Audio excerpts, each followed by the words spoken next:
Ministeerri muummee mootummaa federaalawaa Dimokiraatawaa Riippaabilika Itoophiyaa Dr. Abiy Ahmed raayyaan ittisa biyyaa humnoota Itoophiyaa diiguuf yaadaniif akka abbootii keenya biyyattii itti fufsiisuuf dandeettiin kan itti uumamudha jedhan. Dr. Abiy barbaachisummaa riifoormii loltummaa yeroo ibsan birmadummaa biyya tokkoo mirkaneessuun kan danda'amu raayyaa ittisaa cimaa teekinooloojii jabanaa hidhate tooftaa waraanaa ga'oomee fi raayyaa nageenya uummataa ijaaruun yoo danda'amedha jedhaniiru. Mootummaan ida'amu raayyaa ittisa biyyaa dabalatee dhaabbilee nageenyaa gaachana ta'an dhalootaaf dabarsuuf teekinooloojii ammayyaa hidhachiisuun ga'oomsuuf xiyyeeffannoon hojjechaa tureera. Haaluma kanaan raayyaan ittisa biyyaa ajaja duula addaa humna qilleensaa makaanaayizidii elektiroonik waarfoorsii fi humnoota saayibariif dursa kennuun hojiilee riifoormii bu'aa qabeessa hojjetamaniiru.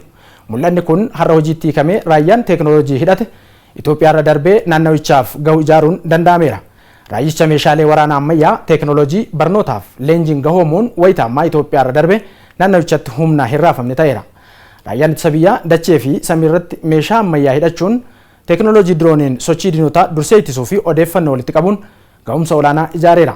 Raayyaan ittisa biyyaa teekinooloojii ammayyaa sadarkaa olaanaan kan hidhatee fi sirnaan kan itti fayyadamu ta'uusaan tooftaa waraanaa guutumaan guutuutti jijjiiruun olaantummaa tarsiimawaas gonfateera.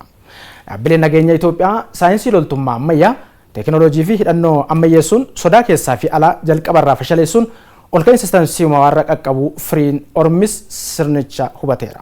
Soosnaa Lamaayyootiin.